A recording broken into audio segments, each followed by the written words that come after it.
নতুন উদ্যোগ নিয়েছি আমি নিজে কিছু করব। তো সেটা হচ্ছে চুড়ির মাধ্যমে। যাই হোক, এই যে আমার হাতের চুড়িগুলাই, এই দুইটা চুড়ি আমি কিভাবে বানাইছি সেটাই এই ভিডিওতে দেখাবো। আসসালামু আলাইকুম, সবাই কেমন আছেন? আলহামদুলিল্লাহ, আমরা সবাই ভালো আছি। তো বাজারে চলে যাচ্ছি আজকে। তো বাজারে যাওয়ার সময় যে গাড়ির মধ্যে কি হয়েছে সেটা একটু দেখাই। রিক্সা করে চলে যাচ্ছি জয়দেবপুর বাজার। তো যাওয়ার পথে দুইবার আমাদের গাড়িটা অ্যাক্সিডেন্ট হতে হয়েছিল আর কি। যাই হোক, আল্লাহ বাঁচাইছে, আল্লাহ রহমত করছে। সবাই আমাদের জন্য দোয়া করেন, হয়তো আল্লাহ রহমত করছে সেজন্য। হইতে ওই অ্যাক্সিডেন্টটা হয় নাই, আল্লাহ সুস্থ রাখছে।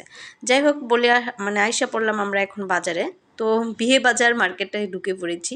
এখানে আবার অনেকগুলো দোকান আছে। তো একটা দোকানে ঢুকে পড়লাম, ঢুকে দেখি দোকানের মধ্যে অনেক মানুষও আছে, প্লাস অনেক কিছু আছে দোকানটা। দেখেন, এই দোকানটা শুধু চুড়ি, লেস, ফিতা, সুতা এটা দিয়েই ভরা আর কি। দেখতেই পাইতেছেন যে অবস্থা। তো আমি এই দোকান থেকেই নিব, সেজন্য দেখতেছিলাম ঘুরে ঘুরে, আর ওনাদের সাথে একটু কথাও বলবো।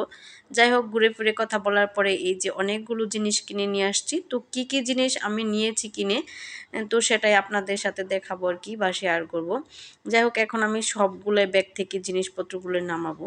তো আমার মাথার মধ্যে আইডিয়া ঢুকছে, এখন আমি চুড়ি তৈরি করব। আমার আবার এরকম হুটহাট অনেক কিছু মনে চায় করার জন্য, প্লাস আমি কিছু করিও, না করি যে তা না। হয়তোবা সময় বাচ্চা কাচ্চা নিয়ে করতে পারি না, সেজন্য লাস্ট পর্যন্ত টিকাই রাখতে পারি না। যাই হোক, এবার নিয়ে আসছি, মানে উদ্যোগটা নিয়েছি চুড়ি তৈরি করব।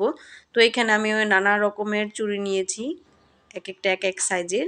তো চুড়ি নিয়েছি, কুন্দন নিয়েছি, পুঁতি নিছি, পাতি নিছি, তারপর হচ্ছে কড়িও নিয়েছি, তারপর হচ্ছে লেস ফিতা যেগুলো বলে আর কি, সবগুলোর নামই এখন আমি জানি না। সুতা, রেশমি চুড়ি নিয়ে, রেশমি সুতা নিয়েছি, তারপরে নর্মাল যে সুতোগুলো ওগুলো নিয়েছি, তারপর হচ্ছে কাপড় নিয়েছি, 2 কালারের কাপড় নিয়ে আসছি। তো আমার ছেলে পাশাপাশি করতেছে আর কি, যে ওও দেখাইতেছে। তো একটা চুড়ি তৈরি করে দেখাই আমি কিভাবে একটা চুড়ি তৈরি করছি আর কি। তো প্রথমে চুড়িটা নিয়ে নিয়েছি, তার মধ্যে গাম দিয়ে দিছি, সামান্য পরিমাণ কি গামটা দিয়েছি, একটু বেশি করে দিলেও হয়। এটা অল্প কাপড়, সেজন্য আমি অল্প একটু দিলেই হবে আর কি।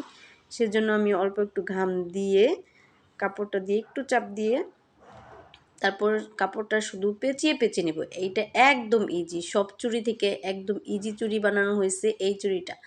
মানে কাপড়টা দিয়ে এটা শুধু পেঁচাবো, একটার পর একটা, একটার পর একটা অনবরত সুন্দর করে পেঁচাবো। এটা যে কেউ ইচ্ছা করলেই পারবে। আমিও ভিডিও দেখেই শিখেছি, ভিডিওর মধ্যে দেখিয়ে শিখছি। তো আমার পেঁচানোর কমপ্লিট, এখন শুধু আবার গাম দিয়ে এটাকে লাগিয়ে দেবো। এই যে আমার 2টা চুড়ি বানানো শেষ, মানে শেষ বলতে কাপড় পেঁচানো শেষ। এখন যেই ফিতাটা, এই ফিতাটার নাম কি আমি মনে নাই আর কি, ঝুরি ফিতা না কি জানি বলে এটাকে, আমার নামটা মনে নাই। তো এটা পেঁচানোর পালা।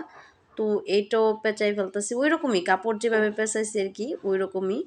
তো এটা এক পেজ দিয়ে অনেকেই তৈরি করে। তো আমি ভাবতেছি আমি নতুন ডিজাইন কিছু একটা তৈরি করি, সবাই তো একরকমই করে। তো আমি এটাকে 2 পেজ দিয়ে তৈরি করবো আর কি। তো ওই পেজের সাথেই আবার কি ঘুরিয়ে একটু দিতে হবে, এইটাই জাস্ট, আর কিছুই না। প্রথম যে পেজগুলো দিয়ে গেছি, এই পেজের সাথে একদম সাথে সাথে করে আরেকটা পেজ দিয়ে যেতে হবে আর কি।